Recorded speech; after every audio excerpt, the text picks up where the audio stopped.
Board of Education. If you could call the roll, please. Mrs. Hartley. Here. Mr. Rager. Here. Dr. LaFay. Here. Mrs. Mast. Here. If everyone would please stand for the Pledge of Allegiance. I pledge allegiance to the flag of the United States of America and to the republic for which it stands, one nation, under God, indivisible, with liberty and justice for all. Thank you. Okay. We need approval for the regular meeting agenda. Second. Right. Dr. LaFay. Yes. Mr. Rager. Yes. Mrs. Hartley. Yes. Mrs. Mast. Yes. All right. We are now going to move on to item number 3, which is our audience community comments. And the only paper that I have here is from Mrs. Amy Springer, wanting to brief the board on booster projects. And Amy, just remember when you speak to speak into the microphone so everyone can hear you because we're live streaming. Okay. I think. All right. Okay, I'm Amy Springer, and I'm the Vice President of the Huron Athletic Boosters. I live at 403 Winona in Huron. So, I'm here today just kind of brief you guys all on what's coming ahead and what's happening now with the boosters. We're always busy. So spring sports are totally underway. We got, boys tennis, softball, baseball, everyone's doing great, and track at the stadium is doing, both teams are doing really good. This past year, we purchased new jerseys for both the boys and girls. We had to order more girls' jerseys, and we had to order 20 more coats for girls and 2 more coats for boys. They should have all the coats now. We're still waiting on a couple jerseys, unfortunately, because they take a while to order. Biggest purchase this past year that we made, we purchased 50 more custom hurdles. So that completes our full set of 100. The hurdles are about 270 each. So Coach Lempinen's kept them in storage over the winter so they don't get beat up. Our Huron Invite is this Saturday with senior dedication at 9 a.m. and the meet starts at 10. I think there's a lot of teams, maybe 16 teams going to be there, so it'll be fun. May 8th at 3 will be the ribbon cutting for the new tennis courts over at Favens Park that the City and Parks and Rec installed. The boosters purchased $6,000 worth of windscreens for those, so this will really help with the wind out there. Our meeting is coming up here for our budget. It's going to be set for Thursday, May 16th at 6 p.m. at the Pier Pub. Coaches are to have all the uniform and equipment request forms in by this coming Friday, and I just picked up another one, so they're doing a good job of that. Scholarship banquet is coming up at BGSU Firelands at 5:30. We have 17 student athletes that have applied for our scholarship, and that I always love. That's just always a really nice night. It's great. Another project we're getting ready to redo again is the 3 big life-size tigers that are on top of the ticket booths at the stadium. It's been at least 5 to 6 years that those were repainted. So Beth Sage, our local artist, is going to come and paint those again. She thinks she'll have them done hopefully within a week. So that project is going to start June 3rd through the 7th. I have already booked Limemeister Tree and Crane, and they delicately take those down real slowly, and then they'll put them back up. Early June, we're planning on replacing, that's what I'm kind of here for tonight. We would like to replace the whole south side of the stadium fencing. I have Custom Deck and Porch doing this project. To replace the entire fencing, it'll cost $29,800. So the tigers and all the mulching of the trees and the new black chain link coated fencing, 6 foot, would be under our beautification for the year. So I think those are going to really set off the stadium with the new track and fencing around that. I think it'll look really beautiful this fall. Our booster membership drive, that's our big drive that we have once a year. That's July 27th. That's from 10 until 12. Stadium cleanup is going to be pushed back at the first week of August. I'm not sure yet if that'll be a Saturday or Sunday. I got to talk to the coaches and see what works out for their athletes. August 9th is our very first football game at the stadium. Pretty much that's the kickoff of fall sports season. It's in full swing. And I have everything on my calendar, and I copied to see how many. We have 38 soccer and football junior high games at the stadium. That's a lot. So it'll be fun. It'll be good. So other than replacing the fencing at the stadium, the other big project that we're currently working on is to replace the scoreboards in the gym. There's two. And reason being is the panels that control the boards, it's very, very old, and they're hanging on. So we're hoping that we're just hoping to get these replaced this summer. Anyway, these boards are, for both of them, they're $33,000. The Boosters plans on paying for the install and the electrical for those. This is something that's way beyond our maintenance crew. This is something you need a professional to kind of get up there and hang those. We have contacted the companies. There's 8 companies we've contacted. So far, we have secured Matthews Ford, BGSU Firelands, the Huron Eagles, and the Huron Volleyball Program. So we're halfway there. So I'm planning on this week and next, in the first week of May, trying to secure those last 4. So anyway, as soon as we secure those, the rest of the companies for these scoreboards, I will be coming here again and presenting all the paperwork and to get those hopefully ordered. They say they could take 4 to 6 weeks, maybe longer. But I want to feel good about at least I'd like to get at least 6 secured down, so that way I'm happy to, purchase those. So anyway, that is what I have going on for the Boosters. So anyway, that's Thank it. you. All right. Thanks, Amy. Thank you. Do we have anyone else that wanted to approach the board with a comment? Okay. We will go into our administrative reports. Right, so Chapman? first we have the student liaison, Lucy. So pretty much we're just at the end of the school year. Seniors' last day is May 17th, and then we have prom on May 18th. And then the week after that is graduation. And then I think everyone else is done the first week of June. This year it's still in May. Yeah, May 30th. So May 30th, I guess, is everyone's last day. And then at the next meeting, we're going to have Grant, who's going to be our new student liaison for the next 2 years. So he'll be a junior next year. So we're going to induct him kind of for the next meeting. So that's about it. Great. Thank you. Thank you. Yes. Thank you, Lucy. All right, so now we are to Superintendent of Academic Affairs, Dr. McDonald. Good evening. Probably a little too excited, but we on the agenda tonight have the adoption for K through 5 ELA. So I'll pass these around. The hard book is a 3rd grade sample of what students will be receiving, and then the soft cover is units 3 and 4. It's a consumable, so all of their writing practice and different activities that will be shipped every year as part of that package that you'll see on the agenda tonight. But I just want to give a shout out to our staff. They've been fantastic, and this process is probably about 18 months old when we go back to shoring up our subscription, understanding what's required under the dyslexia law, professional development to better understand those components and structure, literacy, and then being explicit in our choices when it comes to what our data is telling us, right? So we waited and waited until the approved list came out in February, and then we hit the ground running. So we chose to go with a core program.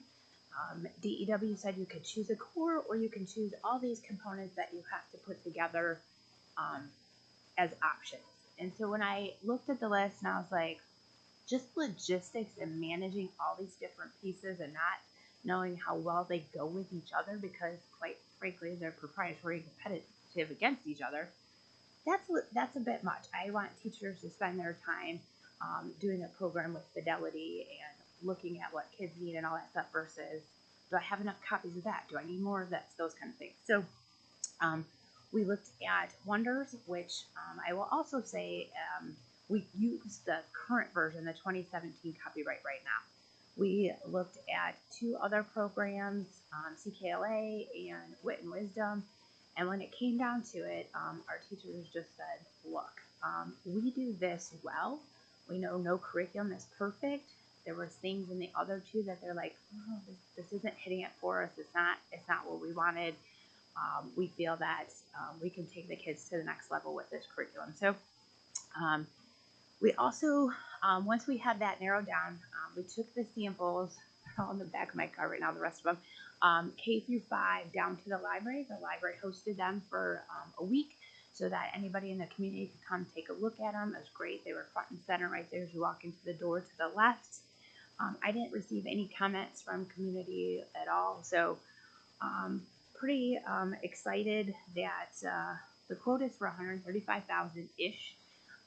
So we narrowed that down. The initial quote, I believe, was like 155, but I went through with a pen and just started crossing out stuff that's just not necessary. And quite frankly, we don't have time in the day. We pack a lot in the day that these are nice things. We're not going to be using them. So it also includes in that price professional development for the teachers come August. They are holding a date for us. So all K through 5 ELA teachers will get a 2-hour professional development. Even though we're currently using that platform, there are changes to the new copyright date. So as soon as you guys bless this with a yes vote, tomorrow Mike will be sending it off so that materials can arrive hopefully before teachers leave for the summer. So they're like, please nothing in June. Fair. Okay. But we can hit the road running. And then there's also a couple of things we need to do with the tech folks so that student accounts are ready to go day one as well. So this is for a online subscription as well as those print materials. I firmly believe little kids need both, right? So it's great that there are things that you can do online, but if we're doing structured literacy, that is multisensory and you still need to touch and connect and write. So that was another reason that we just like this the best. So, questions? I just loved some of the illustrations in that book, some of the artwork, and it was really well done. Very well done. And the teachers would agree with you. That was part of the feedback that they liked, just how you'll see a good blend of fiction and nonfiction. And that also has to do with if they're in the Ohio game, if you will, that science and social studies standards are in the ELA standards. So the nonfiction, they felt it was a good balance, that it wasn't overwhelming and it was appropriate for the different grade levels in the book. So thanks for all your work on this, Julian, for helping the staff. I know it's been a really long process, and thanks for explaining it to us so we knew what was going on. So like really excited about this too. That this is finally coming to fruition for the district. So thanks for doing that. So it gets even better. We'll be doing this again next year for math. Yay! I love that you had them out for public display too. That was really worthwhile. Great. Our Julia, is that all your report? Okay. We'll move on to Mr. Lindarios for the treasurer's report, please. All right, your financial packet includes revenues and expenditures through March. This is 9 months through the fiscal year, so we should be around 75%. Revenues for all funds were at 96%, and general funds were at 92%. We got a lot of our tax advances in, so that's the reason for the large jump there. Expenditures for all funds were at 62%, and general fund were at 66%. So we are running under anticipated as of right now, so that's a good sign. I have 2 transfers for you to approve tonight for the class of 22 and 23 going into the principal's fund for the leftover funds that they had. Donations this month, we had $5,118.28. We had a McCormick Brick fundraiser. I hadn't seen that yet, so that was my first round with that. And then a donation to the Woodlands Building Fund. This week, I am going to the OASBO National Conference, annual conference, sorry. So I'm looking forward to that. And then next month, I will be presenting the 5-year forecast for you guys. So that's pretty much pretty much what I'll be doing for like the next 4 weeks. So, yeah, if you guys have any questions, let me know. Dr. Chapman? Yeah, so just reviewing the items under the superintendent agenda. Second reading and approval of the board policy. Those 4 policies are really legislative changes. Then we have the athletic facility capital improvement, and so Amy talked a little bit about that as far as the fence and some other improvements there. And then we have the Lorain County ESC service agreement. So this is one that we renew annually. They help us with special ed services that are specific out of that ESC. So the ESCs have coordinated and said, you know, we'll focus on this and we'll focus on that. So we get various services from different entities or various ESCs. The next item is technology services. So we're going to be moving our technology services back to NOECA. So a while ago we used to be with NOECA, and then we had some third-party vendors, and so now we're going to return to them. They already support us quite a bit with technology services, primarily internet, financial, and special ed. And so now this is just expanding those services. And then to help with that transition, the next contract is Simvey Services. This is the group that conducted the cyber audit, and so we're able to extend their services a little bit just to help make sure that as we transition from one to the other, we're able to have a smooth transition with that. There is an MOU with the HEA regarding talent retention. So as teachers are looking at retirement options, this is a way to say, that's good, but we like your services, and so we want to keep you in that teaching capacity. So that's there. As Julie talked about, the K through 5 ELA adoption. Student handbooks. So student handbooks are on there for the 3 buildings. Last year had more changes than this year because of the consolidation of the grades and of the buildings. But they did make some refinements, and so they're listed out for the board members to see. And so addressing some things that, as you live it for a year, you say, yeah, why did we word it that way? So we're making those adjustments based on experiences. Staff were consulted with that, and I think at the high school level, even students had a little bit of input. Mr. Lane? I thought he talked to student council about it. Maybe I'm wrong. Okay. All right. Under certified personnel, it's April, so it's contract renewal time. So we have some teachers moving from the limited contract to the continuing contract, and then renewal of teachers on the limited 1-year contract, and then 2 administrative contract renewals. For classified, similarly, we have renewal of those 1 or 2-year limited contracts. We also have last month, the board approved the resignation of our mechanic, and so Al Millis, who's been a long-time maintenance worker for us, is moving into that bus mechanic role. He's excellent with, turning wrenches and all that, so it's a good fit for him, and it also helps. He has the history of Huron, so he knows, the different nuances that are unique for us. Ann Hall was board approved last month, but she's getting a contract revision just as far as start date and days per week.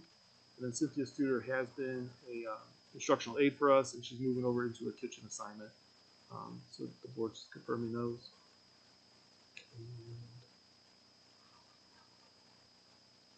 Supplementals, we just have one for cleanup related to the musical and the orchestra, and then for stipends we have one for a service that we have rolling.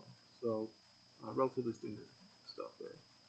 Unless there's any questions, later in the discussion I have the survey results. I figured we'll start the discussion with that and then roll into building discussions, facilities. So. I have a question. Yep. About Al's position. I apologize if we discussed this last month when I wasn't here, but so he'll live a big gap there with his service and where he's been, the position that he's been in. So do we have plans for? Yeah. So for We his can never replace him. no. Do we have plans So for his maintenance position, we posted it, and we had some internal candidates. Mr. Carter and I were interviewing him last week, and we're working on a decision for that here shortly. And so they're both.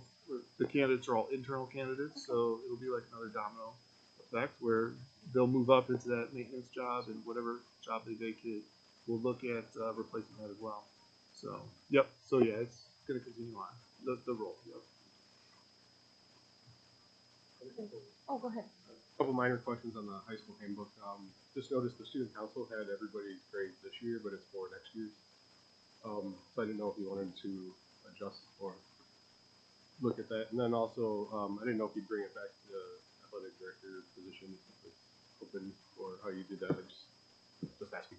But he's listed for next school year, so I didn't know if you'd bring it back once that's decided or for another approval. Or, Yeah. So I would say that would be like a clerical change. So we would make the change, and then at the next meeting or at the next revision. So like a year from now, we have it confirmed.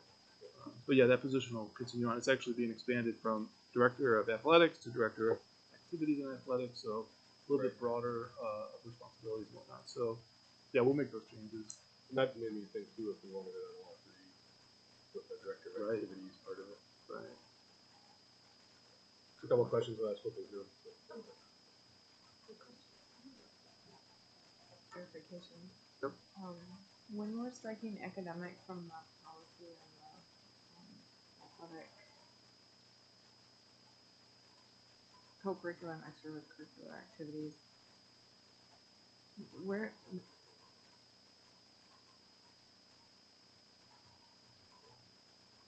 the policy change? I just the only it's here on BOE policy IGD. It's the second one, and I think it's the third one as well. But the only change is that the word academic is struck from it, and I just was wondering.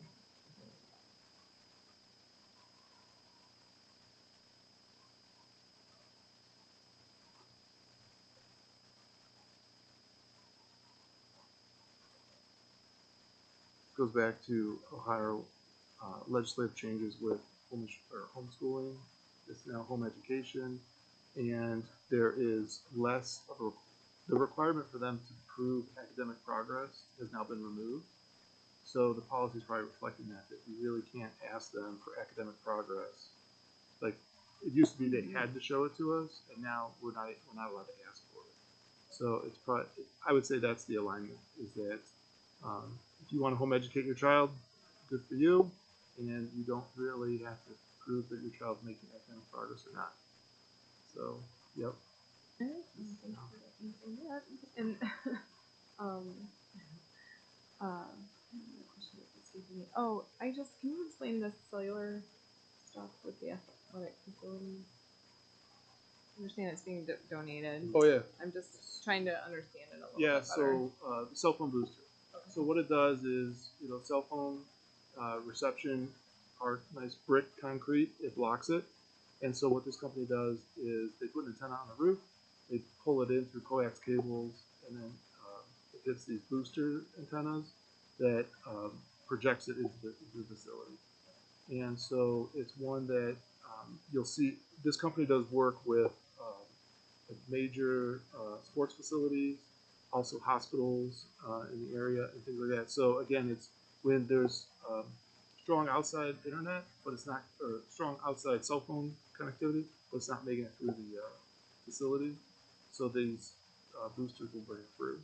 So this was more with that project. It threw me because it was saying that it was going to be placed in the athletic areas. So I thought it had something to do with athletics. No, it has to do with. A little bit confusing. So originally we started looking at it as a safety issue when we had that safety fund, the safety grant money, and so we got a quote for the entire high school campus, and it was a really high number. And so then also during that process, there was a community donor that said, "Hey, I know you need it for safety, but I'd like it. So when I need to call about a game result or something like that, I can actually connect to my cell phone." And so as we scaled the project back, it really came to that's really the focus area. So safety wise, every classroom office area has a phone, a landline that they can call out on, for help. But really in those larger spaces, especially when you have a full gym, the cell phone reception gets really weak. And I know reporters have also commented on hey, it's hard to send things out on X or Facebook or whatever. So our ability to live update on events is more difficult. So we've helped them with internet connection to our Wi-Fi, but also having the cell phone booster will help them with that too. So it's really like an enrichment. Yep. Someone who's had to try and connect with a kid who doesn't drive at an event, I think we're especially grateful. Yes. Yeah. So, yep. So it's going to focus on that southwest corner of the building. So cafeteria, fire room, gym, locker rooms, weight room. Yep. Any other comments, questions? Okay, we need a motion for approval for items under sections 5 through 7, please. So moved. Second. Mrs. Hartley, Yes. Mrs. Sinners, Yes. Mr. Rager, Yes. Dr. LeFay. Yes, thank you. All right, we will move to item number 9, facility discussion. All right, so to kick it off, I'll review the results of the community survey, community facility survey, and we'll go from there. We do have representatives from AVG here, so at some point they'll jump up to the mic and add commentary. So let me make sure. All right, so just some items to consider. We had a total of 473 submissions, which I thought was a really good number, given the size of the community and things like that. It's not nearly as many registered voters that Huron has. I think we have about 3,000 registered voters. Less than that, higher than that. A little bit higher when you Yeah. add the township in. Yeah. Oh, okay, yeah. But again, we weren't targeting voters. We were just targeting anyone in the community that was interested in providing that feedback. So 473 is pretty good. This was a survey that was conducted locally. So between Beth and I and some other admins' input, we drafted these questions. So we're not going to, it's number 4, but we're not going to claim any statistical reliability or validity with this survey. It was really just to get another data point from the community that we've been collecting. So we've had those 3 community sessions, we've had input at board meetings for community members, and so this survey was really another form of that. We promoted it through multiple means. It was on our website, it was in the Sandusky Register newspaper, it was pushed out on social media, direct emails through final forms to parents. The city helped us through promotion through their texting alert service.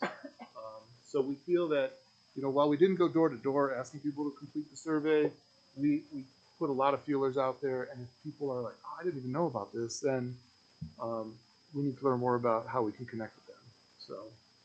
So, and then again, one of several data points. So it's not the end all be all, but it's another thing for us to consider. Looking at the submitter demographics, so we didn't ask too many questions about the demographics of the submitters. We really asked 2. How familiar are you with Huron as a community, and how familiar are you with the Huron City Schools? So you can see that for familiar or very familiar, you combine those, 95, almost 96% are familiar with the community, and then just under 95% are familiar or very familiar with Huron City Schools. So people who are saying that they're familiar with the community are those that submitted. Again, those submissions could be residents of ours, could be students. This was promoted at the school. Yeah. It could also be, hey, I have a adult age child who doesn't live in Huron, but I hope one day they might return, so I'm going to send them the survey to complete. So it could be individuals like that as well. So these are I'm just going to go through each question. Huron City Schools buildings need to be replaced. So that's a pretty straightforward question. 74% of the respondents agreed or strongly agreed with that. And then when we include the neutrals, that pushes it to 88%. So just under 12% would disagree with that statement. And I couldn't exactly figure out the pie chart, but if you're a visual learner, I tried to include it. So. Improving the facility should be a top priority. And it was funny, we did have a couple submit by paper, and the one submitter, he said, shouldn't teaching be the top priority? I said, well, yeah, of course it is, but shouldn't this be too? And so he was being fun. But as far as it being a priority, nearly 80% agree or strongly agree with that statement, and then 92% are neutral or agree or strongly agree. So again, a little less than 8% would disagree with that. A new single campus project best meets the district needs. So this is agree or strongly agree. There's 56, almost 57% of the respondents would agree with that. A single campus. And then the neutral, that percentage started to grow compared to the previous questions. So almost 22% were neutral in that, which to me, as just someone looking at the results, I would say 22% are neutral. That might mean that they need more information. They don't know enough yet about what does that mean, a single campus project. So elements beyond the core facility need to be included. And there was a sub descriptor of performing arts, field house, we didn't put pool. So, but as far as elements beyond the core facility, 72 would agree or strongly agree, and then 88 are in that neutral to agree, strongly agree, or 16% are neutral on that. So again, maybe that 16% simply need to know more information, right? They need to know more about, what are those elements beyond the core facility, and what would they cost, So this is where we kind of deviated from, the board's been talking a lot about a new pre-K 12 building or 2 buildings. So this question kind of deviated from those conversations that have been happening since January. And this was a combination of a 6 through 12 building with improvements to Woodlands. And so of that, 51% had agreed or strongly agreed, and 26 were neutral. So again, that neutral gap to me tells me that there's an opportunity for more information, for more education, for people to then to say, yeah, that does sound like something that could work, or no, that's not a viable option. So we can talk more about that as we go. A plan implemented over stages will best meet the needs and in a cost-effective way. So again, kind of going back to that previous question of, let's do something at 612. We'll bring Woodlands along a little bit, and then maybe definitely down the road, we would look at what does our elementary need to be now. So this phasing in or stages, over half of the respondents agreed or strongly agreed, and again, another quarter of them were neutral on that. So like a learning gap or information gap might exist. So those were the questions. I mean, it was a quick survey. It wasn't a hard lift for people to do, and so that we wanted to remove that barrier. So really, some of the outcomes of the themes, the survey results would support that the community has understanding of the need. So our facilities are old, our facilities would be expensive to renovate, and so they understand the desire or the interest in exploring new facilities. Based on the survey results, it appears that there's an interest in a single campus plan is of interest. Elements beyond the learning spaces would be of interest, and then cost implications must be considered. So we didn't ask specific like dollar amounts and things like that because we wouldn't want to be accused of like straw polling what people would vote, right? But we do need to be talking about cost considerations for that. I would say based on those unsure answers, or sorry, those neutral answers, more information is needed as far as extending the life of Woodlands and starting with a 6 through 12 focus. And then also implementing a plan over time could be acceptable by the community. Again, I think more information to the community is needed for that. So, are there questions about the survey? And I, again, want to thank Beth for helping me draft that and vet some questions and work through it. So you want to indulge me for a few more slides. I have review of the work, so just a quick review. OFCC did their assessment. They recommend total replacements, pre-K through 12. We last school year, or to start this school year, we consolidated into 3 buildings, closing Shawnee. And then last year and into this year, we secured ADG, our architect firm, and for master facility planning, they conducted that assessment validation, and they confirmed what OFCC said. So they didn't find a big change compared to what OFCC. They said, yeah, that's accurate. And then in this, since January, the board's been very active in engaging the community. We had different community sessions. We've had community participation more so in January and February than we had in previous meetings. And then we had this survey that we just produced. So the board is actively seeking input from the community. And really, we're running up to this action point. So in order to be on the ballot in November, if that's still an interest, we really need to be making some movement because by July, I actually should say July 8th, but in July we have to submit that first resolution for ballot language, which means the board needs to approve it really in June, so it can go to the Board of Elections by July 8th, and then a second one, and then we'd be on the ballot. So we have this meeting tonight, we have a May meeting, and then we have a June meeting. So we need to be working that way. Mike and I need time to work with the county auditor, the board's attorneys, and the Board of Elections to get that language right so that when it comes to you, it's right.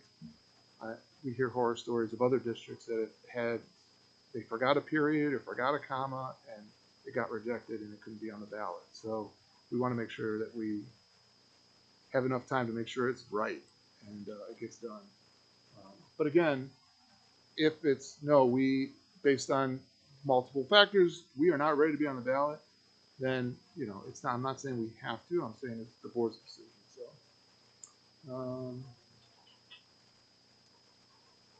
So we've been talking a lot about these discussions focusing on a pre-K-12, whether it's one single building, whether it's two separate buildings, and those projects, they're 77, 78, 79. I'm just going to say they're 80 million because that's a fair number, right? So we've been talking about projects that are about 80 million. Our debt capacity, the district's debt capacity currently is just around 68 million. So as property values go up, that would increase, but it's not going to get to that 80 million in any time in the near future. Baird presented a funding structure to reach that threshold at 80 million. So traditional bond levy, maximizing that debt capacity at the 68 million, and then a COPS lease to purchase, whether it's through capital improvement property tax or an income tax, in earned income or full income. But there is an option to get to that 80 million. Additional factors, we've had two previous operating levies. Operating are different than bond levies, but we've had two operating ballot issues in 20 and 21, and those were rejected by the voters and resulted in some reduction in services. So we're operating in our new normal now. We also had some unanticipated one-time infusion of federal resources. So the ESSER money or the COVID money, those were used strategically. We were able to get a new track resurface out of it. We were also able to extend some personnel expenses using those funds, and so that's helped our forecast. But those are ending. This fiscal year is the last of it. Yes. Yep. Yeah. Yep. So we're moving. That's just something to consider. And then the last is that in the 5-year forecast in November, it showed deficit spending in fiscal year 26. So that's the 25-26 school years. Obviously, like Mike said earlier, in May he'll have a new forecast. He'll have updated numbers. That needle might move, but generally speaking, we're moving back in that direction of heading towards deficit spending. It's a natural trend of all schools. It's cost to operate, inflation goes up, and generally speaking, the revenue collected or tax collected stays flat. Generally speaking, and so those are additional things to consider. So sort of talked about in the survey, but another option to move forward would be identifying key improvements at Woodlands to extend its usability. So focus on Maintenance, maintaining a safe, dry, and warm environment. That's the three buzzwords I got from AVG: safe, dry, and warm. So, looking at those elements of Woodlands and what we need to maintain that for 10 to 15 years, so that we can move forward. And then looking at a new 6 through 12 building with voter-approved bond resources. We are continuing to do that land survey. The results should be by next week. Yep. So we should have those results by next week, which means by the May meeting we can share those.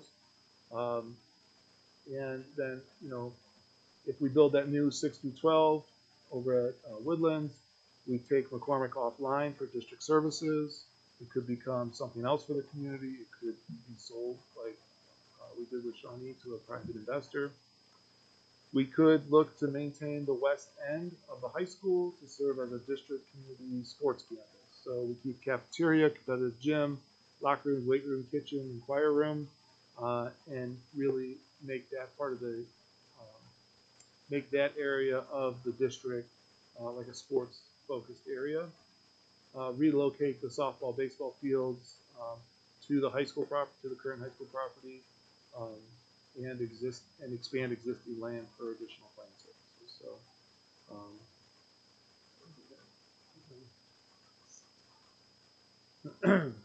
funding. So, again, just reinforcing that current debt capacity to 68 million.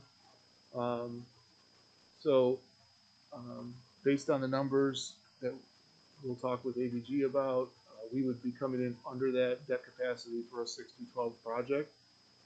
We could then look at 8 to 10 years from the date of the bond sales, that'd be 2025.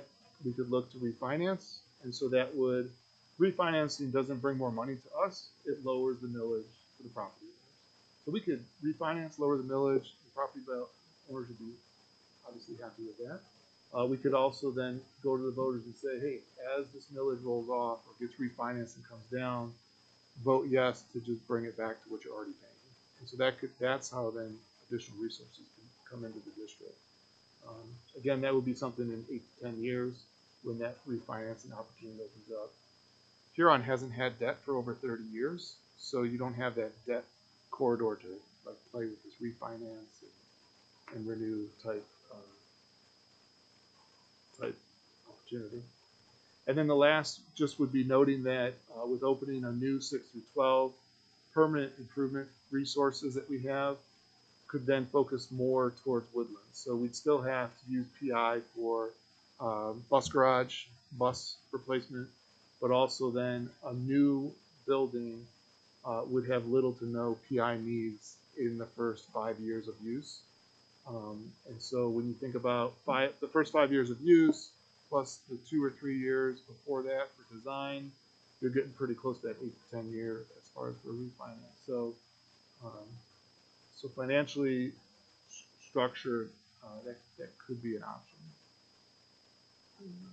That's really it. Question real quick? Yeah. I thought we had debt that we just paid off for.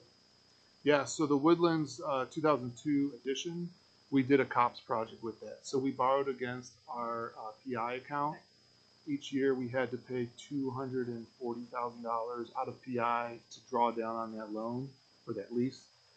So that is now over. Different though than what you're talking about with the debt for a new build and then millage decreasing with refinancing and then going back to the voters.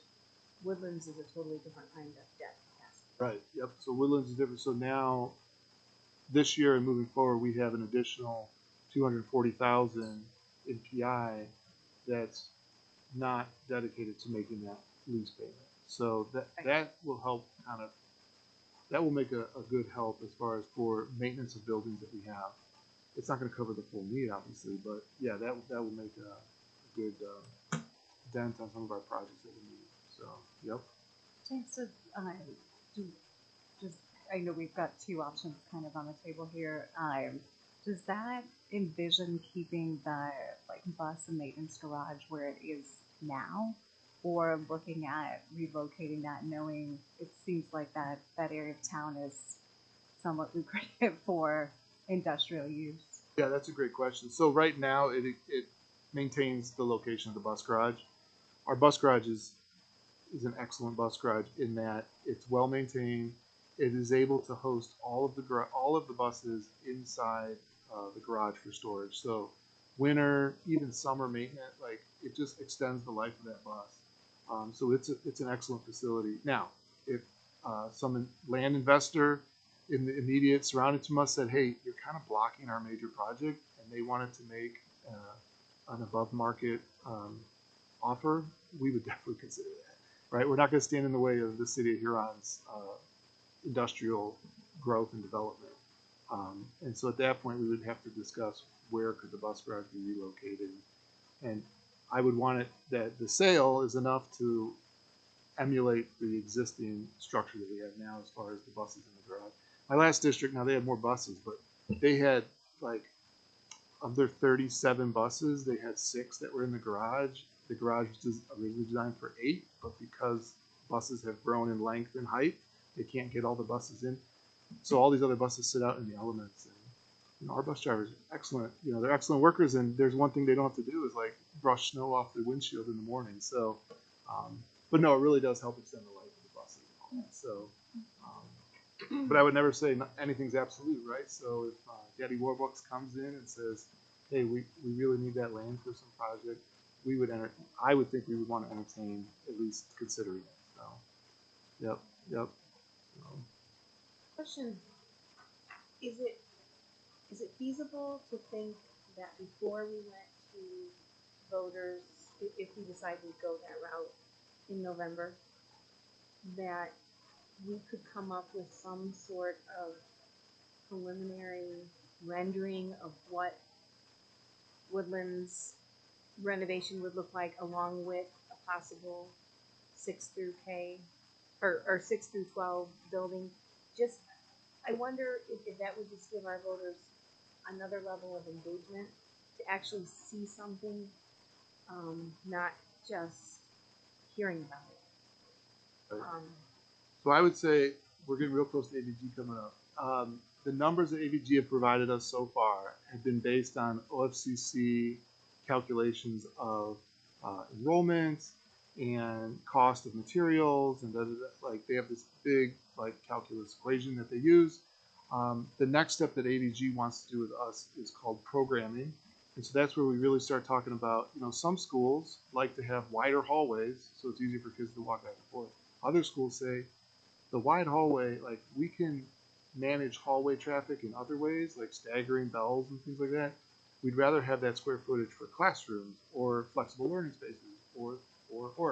And so that's where, you know, the next would be AVG would want to hear from a group of stakeholders to say what's the programming that we're looking to develop out of this. So still not drawings, I don't think, but more theoretical discussions, yeah.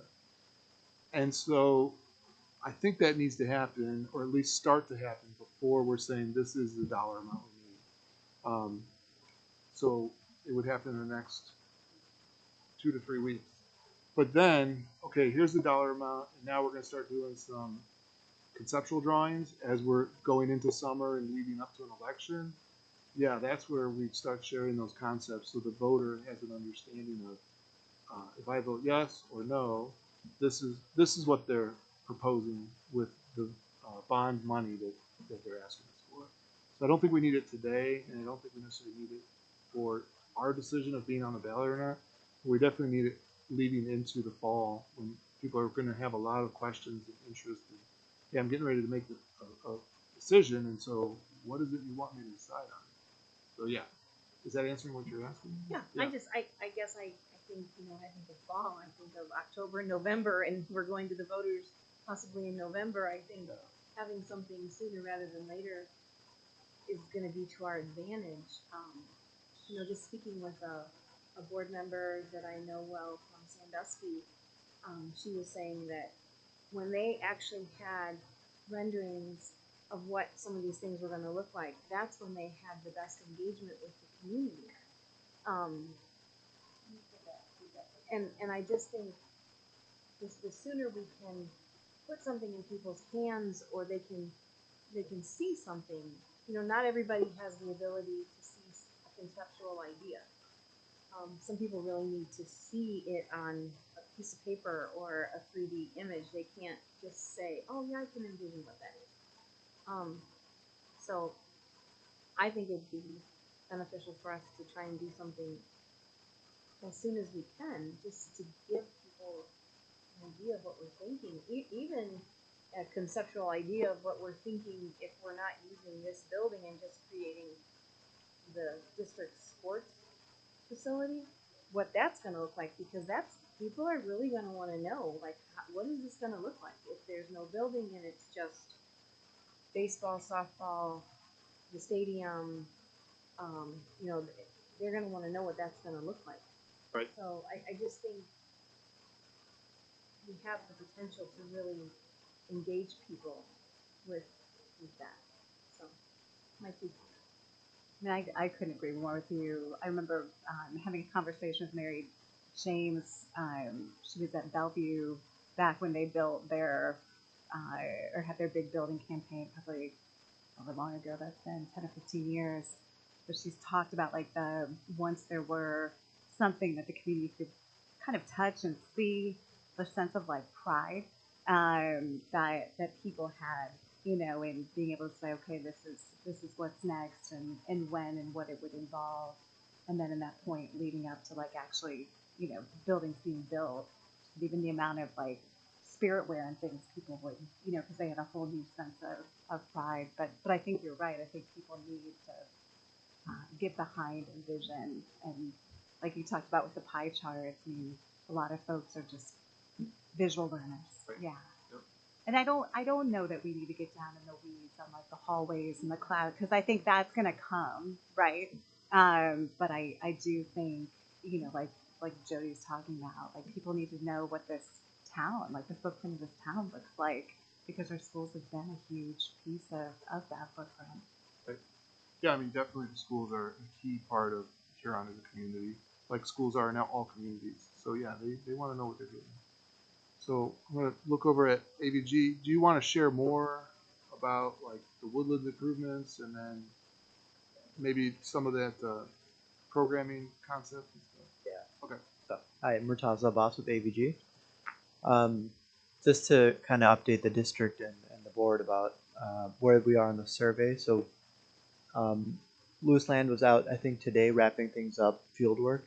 And there's a couple things that they're looking at. There's a windmill, or a thank you, turbine, and there's a gas line from Columbia Gas that runs right in the middle of our site. So we're in the process of gathering more information on that with Columbia Gas. If any of you know how it is working with utility providers, getting answers out of them, you can imagine what we're going through. But we have, so we're working on that and hopefully figuring out, okay, is there an easement? Is it 25 feet? I think it's a 6-inch gas line. Is it medium pressure, high pressure? Do we need to move it? We're really early on the site plan, you know, if we're going to place a building, but we need to start knowing these so we know what our constraints are. So the survey will help. That's a big first step. We can figure out grading. We know where the utilities are. The gas line is kind of out there. We know that exists. We've moved it before. We just did it in Massillon. It was painful, but we did it and got it done. Expense that we would have to incur as Yeah. part of the project. Yeah. The unimproved road right away that runs through the property that we have out there. Yeah.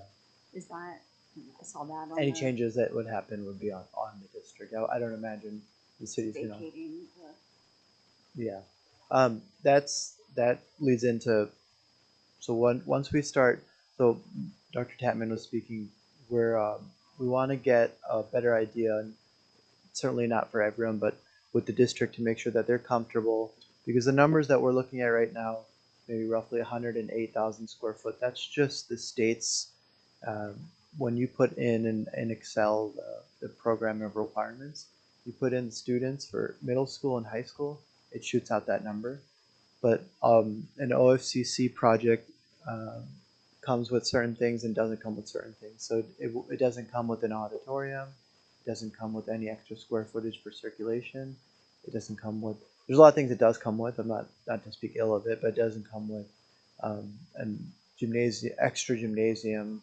So there's some things that we want to run through that process, and it's a couple-hour process. It's 2 to 3 hours that we've scheduled, and we're in the process of just starting to develop a starting point, and then we'll review with the district and everyone that needs to be there.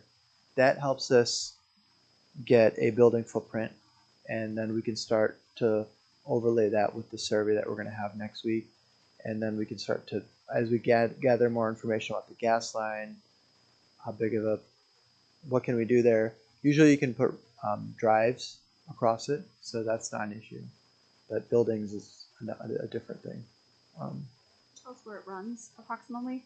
Is it like east-west, north-south? It's north, Deerwood, north-south, right yeah. into Deerwood Street. Like the That shed at the unimproved? last house there, Is it along the unimproved roadway? Yeah, it's like down Yeah. the first base Right line. away. Right between, yeah. I think there's a gas house there you can see.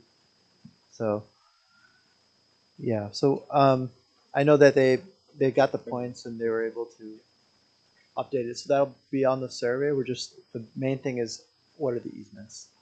In Massillon, there was a 50-foot easement on both sides. So we had to shift it up north. It was 6 digits to move it in. It was but we had, in that case, we had to do it. Do we have to do that here? It's a little early in the process for me to give a board update to say yes or no. But that's definitely what us and our civil engineer, our landscape architect, we're going to start working on preliminary site layouts. Not that it will be ready necessarily for the next board meeting, but it'll have to go through a couple rounds, show it to the district. What are we missing?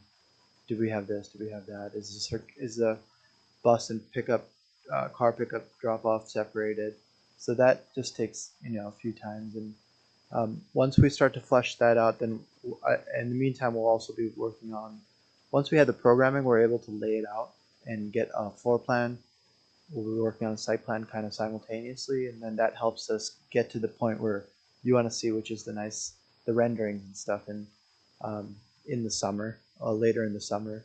What we found is for a November bond issue, you don't want to come out, in my opinion, you don't want to come out too early, because that's kind of you want to build the momentum to that. So there's certain steps that we're going to be running through, and then we'll make it ready. And then specifically about the new master plan, we came back a couple of weeks. J.M. Brosco and AVG were here to specifically look at woodlands, because what we're trying to do is hone in.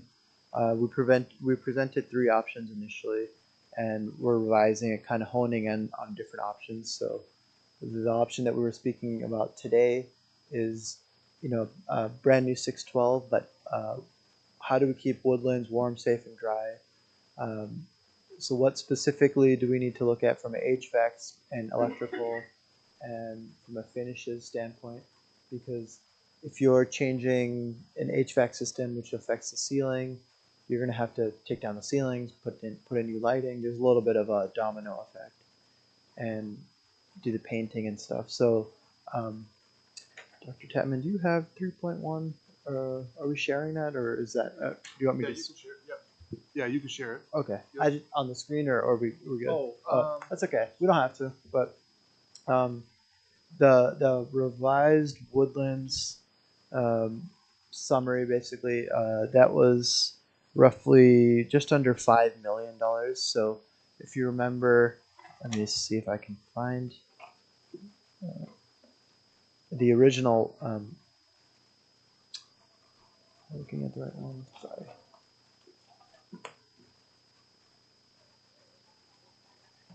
See, did you have option master plan 1? Option 1?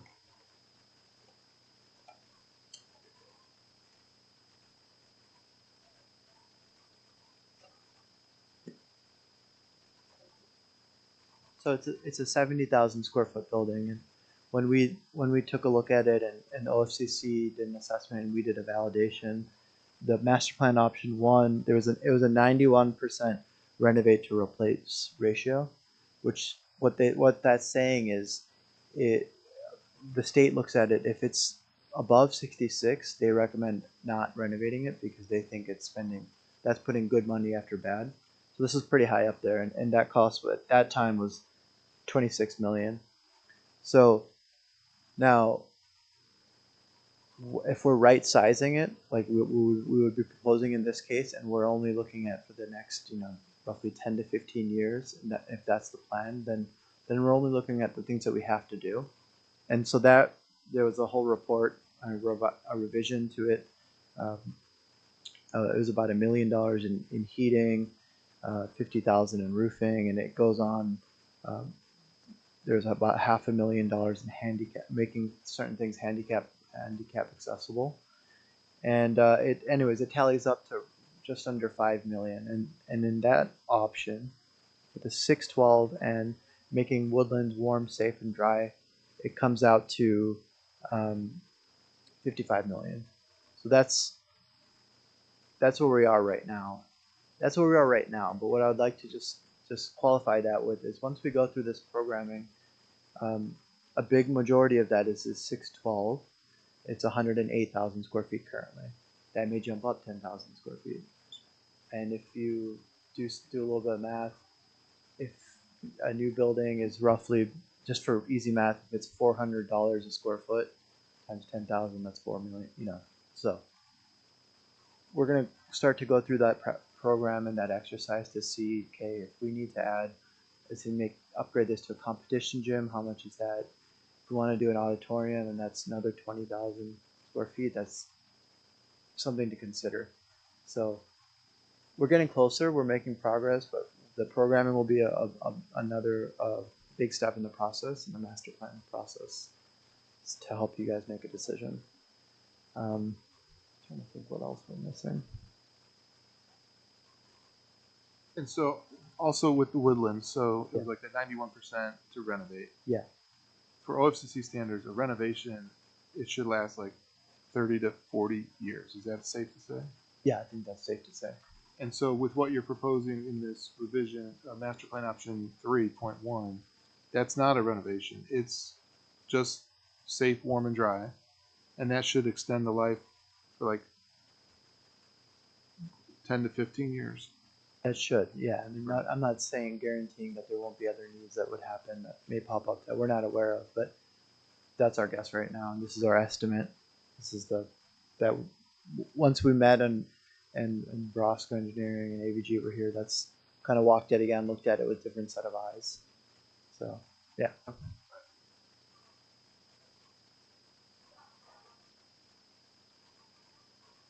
So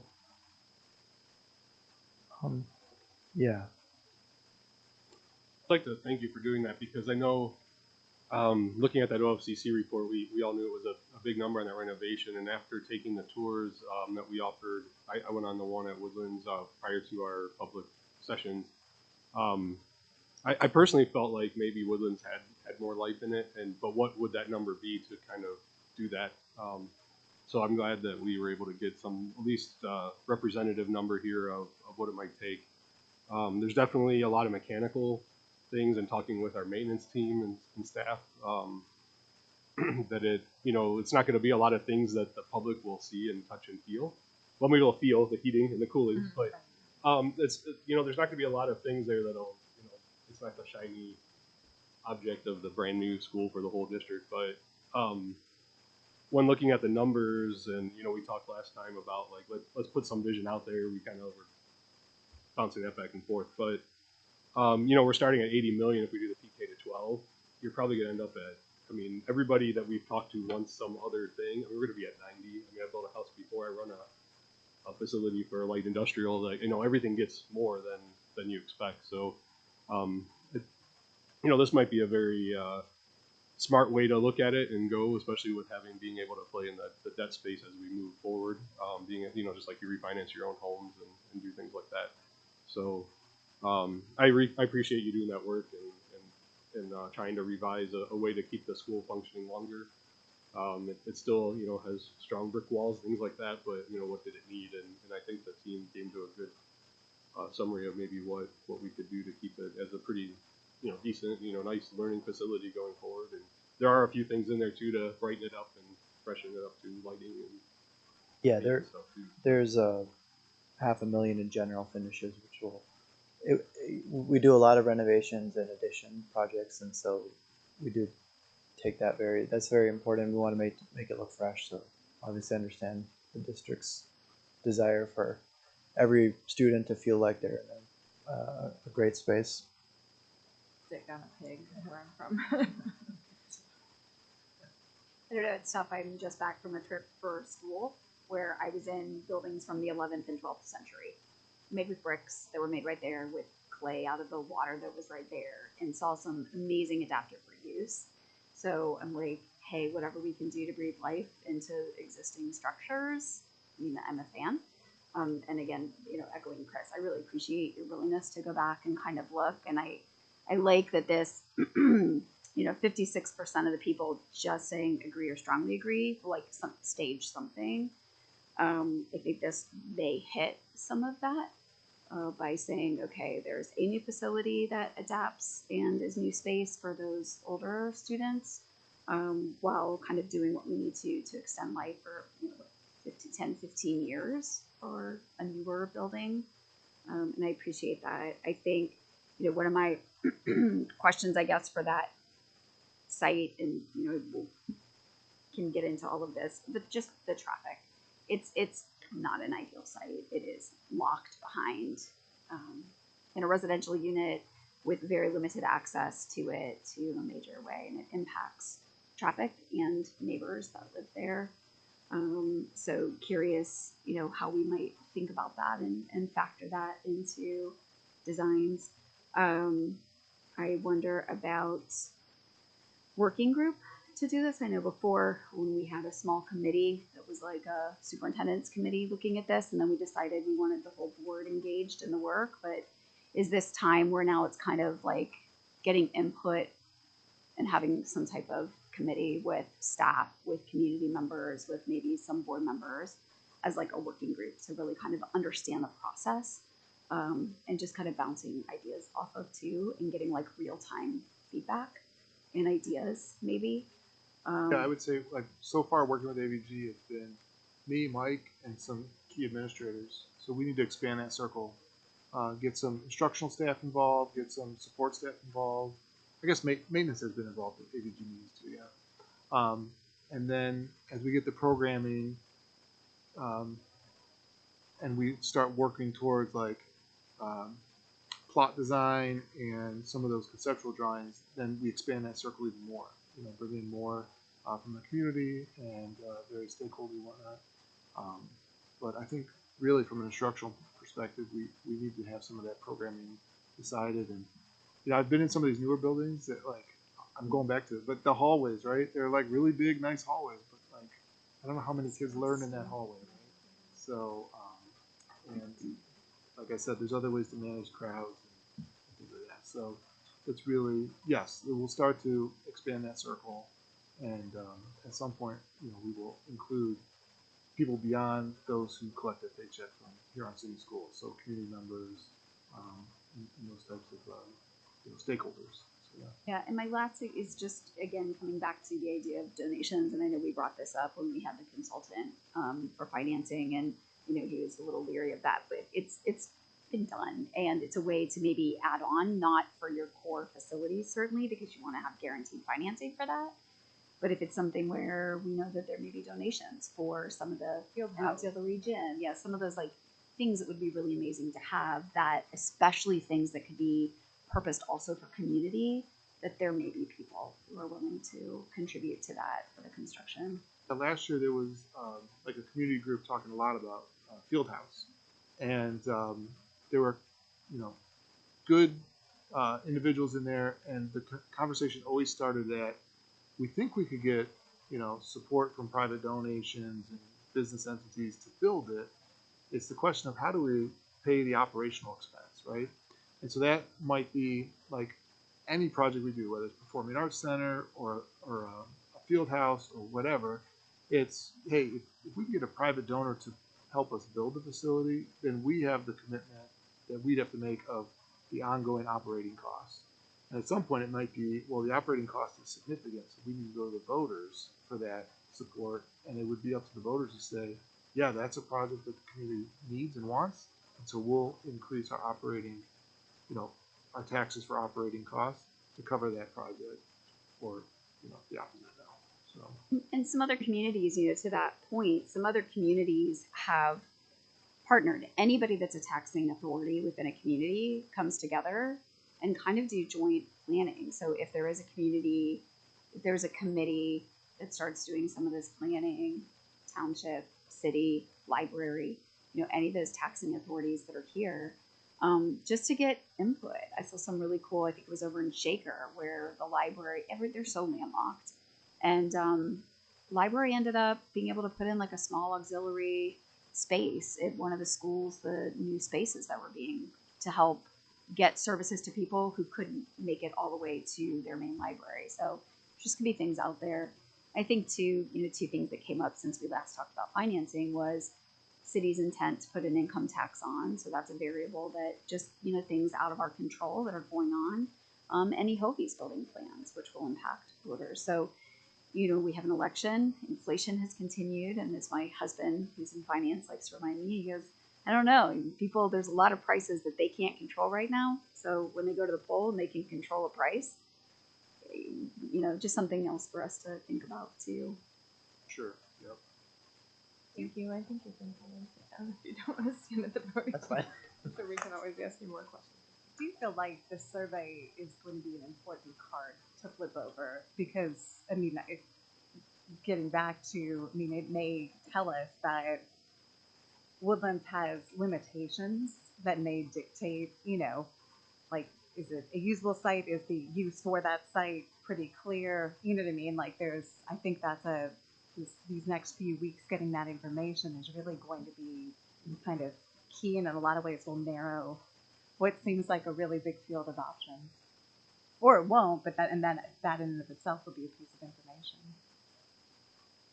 I was gonna say, we were talking about community engagement and the best way to foster it, and Chris had brought up a meeting where, this small thing packed a room, and you were saying probably because people were frustrated by the choices, and I think it'd be neat if we could take a look at our options and at least come up with a plan going forward with finances. I know a couple of the finance people brought up, like, in this case, it's the opposite of buying a house. You don't get to see the house necessarily. You just have to come up with the finance plan first. And I think if we could at least get to the point of where are we thinking what we need money-wise, then we still have not that this is our main goal, but in talking about getting on the November ballot, I think at point in the next couple meetings, then we have a shot at it. And I think this information today was fantastic. Forwarding that gave us a lot to think about that I think is potentially a much more viable option. And I think that survey is going to be super impactful decision making as well. So, I don't know how you guys are. And I think the survey that we did asking people their interest is all well and good, but nothing in that survey asks people if they're willing to pay for it. And that's a whole nother question, because you can be all on board that you want this, but whether or not you're willing to pay for it is a whole nother question. And I guess that's my biggest concern is that, yeah, everybody wants brand new shiny buildings and everybody wants, everything to be nice, but somebody's got to pay for it. And if your community isn't willing to stand behind you and realize that this is for the good of the community, then,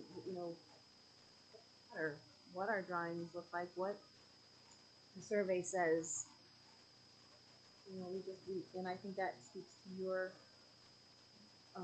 comment wanting to get a clear grasp on what are we looking at financially? What are we need to nail some numbers down. So we have clear information to give our constituents. This is what we're looking at. And I do agree. I think our community would be very happy to have us rehab a building, if it's possible. I think that's good stewardship.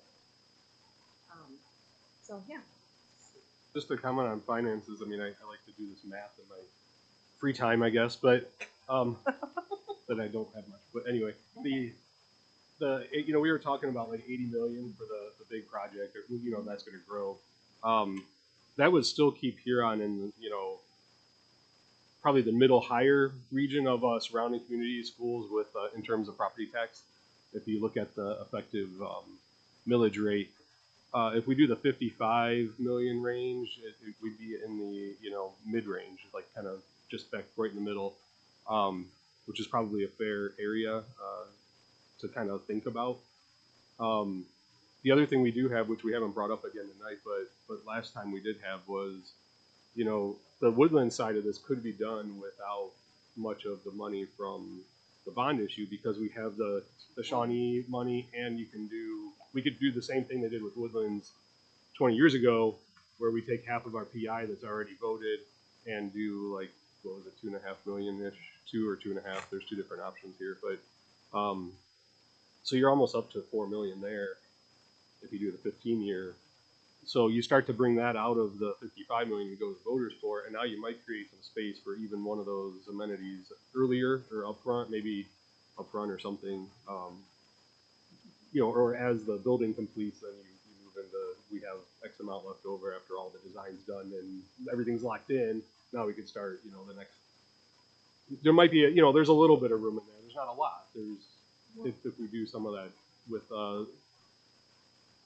assets we already have that we can work with for the Woodland side, yeah. Yeah, I like that. And the 80 million puts us, like, stretches us, right? Like, it's beyond our debt capacity, so now we have to consider another versus 55, you're not. And can you even back some of that down where, who are the people that are most likely, I don't know, people like us that have kids in schools that, like, we're really invested in, like, what kind of facility is our kid going to be in?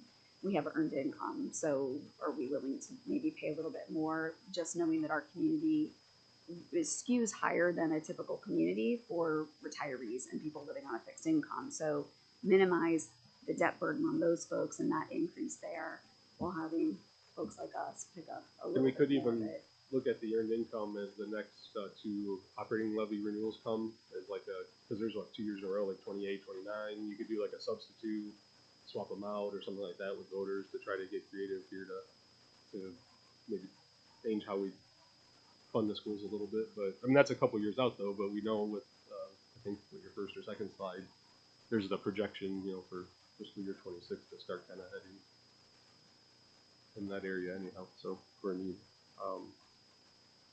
And then the only other thing I like your comment on the plan for the other items, like the amenities. I think we should include those, and even if we pay a little upfront, like there's just the outside renderings or things, so people see like, okay, if we do get a donor for X or Y, Oh yeah, this is where it's going to sit. Like we actually have a master plan, Yeah. and not just like put a vote here. that's what we've done in higher ed for sure. I mean, we're showing renderings and physical layouts and plans of where things are going to go. Same there. So. My point in making people angry to come to a meeting, I didn't mean that I want to get them angry, but I think at some point we need to make a decision and start putting it out there. And then, if people are happy, great. That would be so ideal. And if they're a little bit stirred up by it, then maybe we'll get more engagement and more feedback. So, Yeah, I like that if there's like, okay, here's a rough number. This is how it takes care of an existing structure. This would be a new build. This is where it would go. We have traffic. I really want to understand what that looks like because of what we heard from, impact on families and residents.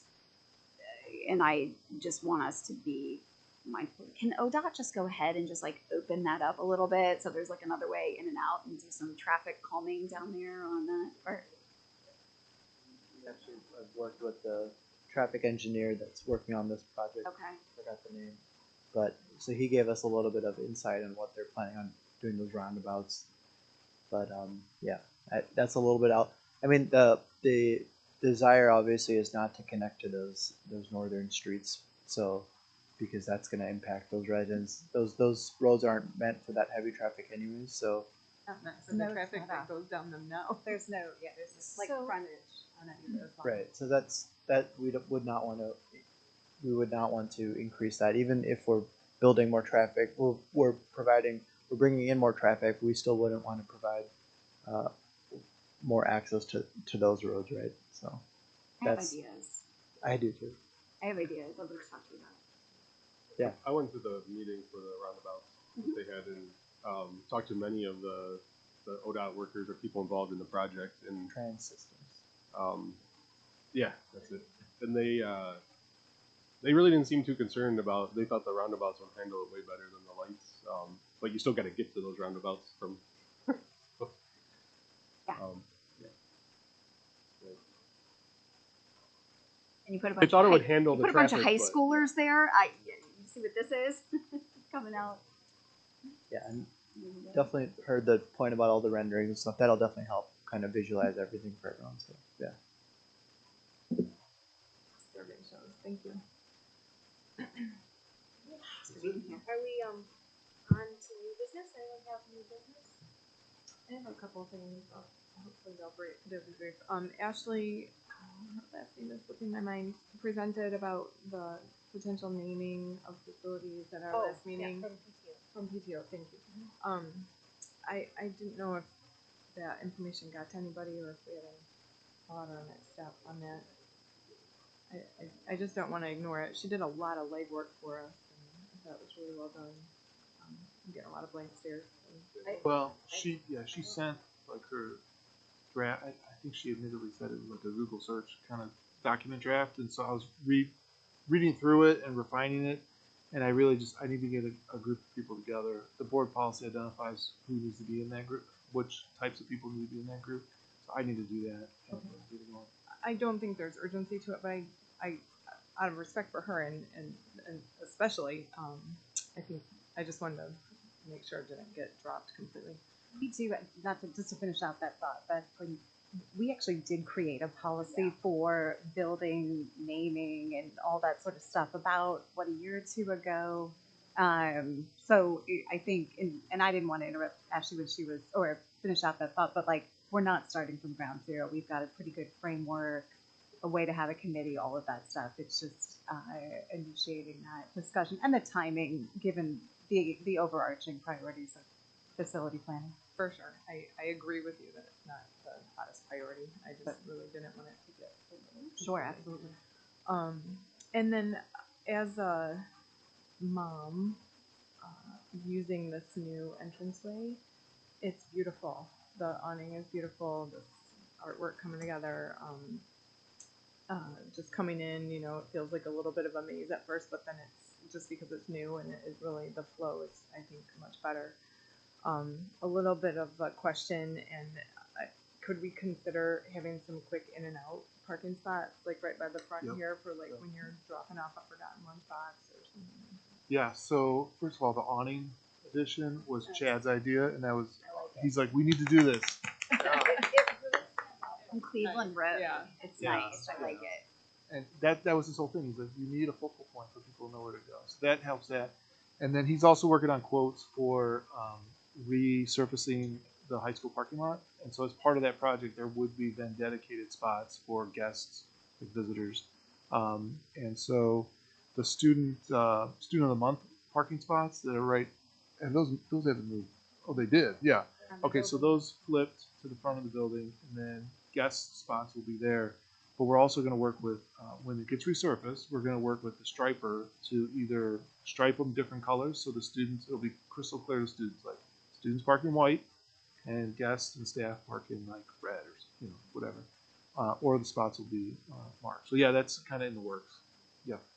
And the real thought I had was like for, you know how it is for like pickup order for takeout restaurants now, like, there's guest parking, but a guest could be here for a couple hours if you keep a spot open by just to like hop in. 10 minutes or less. Yeah, Yeah, 10 like minutes or less, yeah. Yeah. Curbside, get out. That was just a thought. I don't know how much of a need it is. That was just something. No, I think it would be good because you're right. There's parents dropping off the forgotten sports shoes or the lunch or Like pick up a kid, like Yeah. a planned appointment, whatever. I have one thing.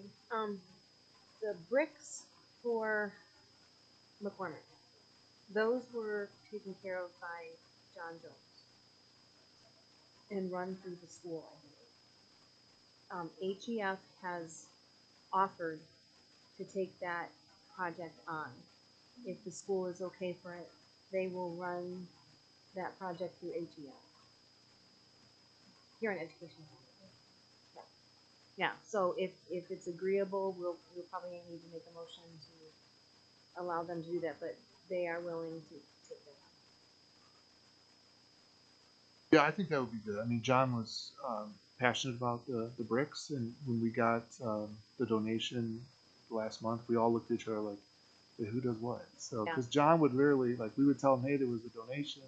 He would place the order. He'd drive out to the brick plant and pick up the brick and get it set. So, so it was a big commitment on his part. And so, for a different group, the AEF, to do that, that'd be wonderful. I think that'd be wonderful. Yeah.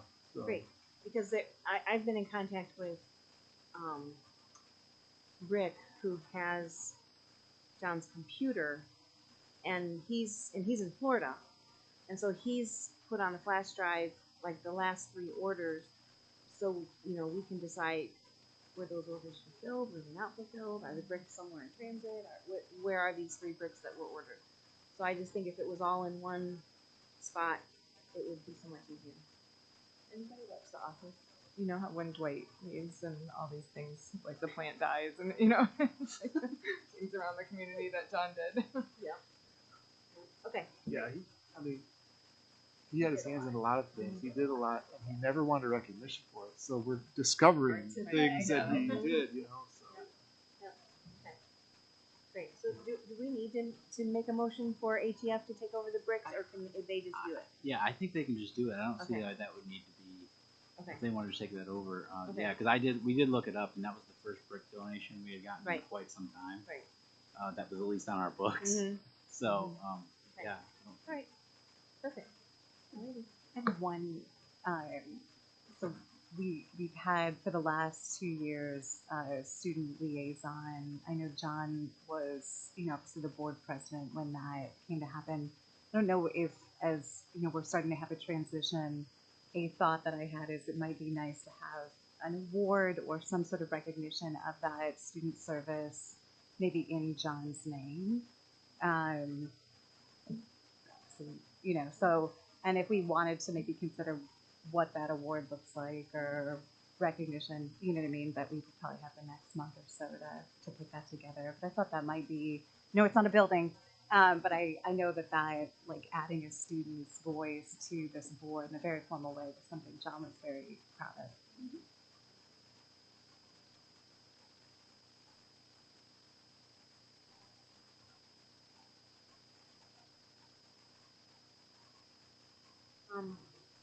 Need a motion then to enter into executive session for the reason to consider the appointment, employment, and/or compensation of a public employee, and to review a tentative collective bargaining agreement.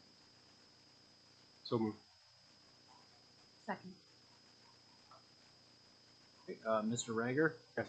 Mrs. Sinners? Sorry, before we vote, do we plan to take action after? We're not. No. This is just information. It's just Okay. Sorry, thanks. Yes. Mrs. Hartley? Yes. Dr. LaFay? Yes. Yes. 8:29. Thank you. Next meeting is May 20th at 6 p.m. And that's, Jody, I just wanted to thank like the whole team and the community for moving this an hour so that we could work in a softball game. They won, by the way, 7-4 at Ascent. It was a good game. But I so appreciate it. Thank you.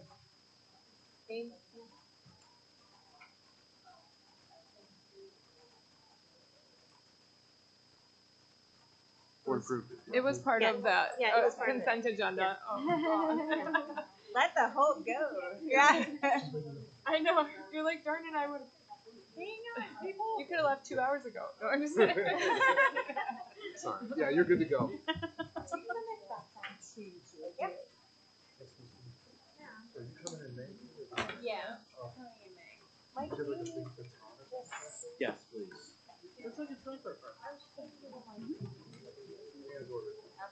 So that'll be like.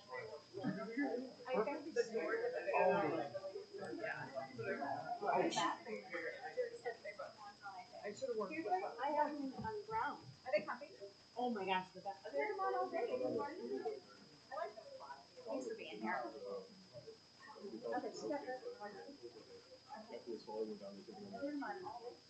It's really bad sprain. That's what he said. Matt Meyer. He was like, well, at least he's like a break. You have X amount of time. Yeah. It's fixed. Yeah, and the brain is like. He's like, this could be, and her bruising like moving like every day. Like, he thinks it's just like from the. Yeah, gravity and yeah.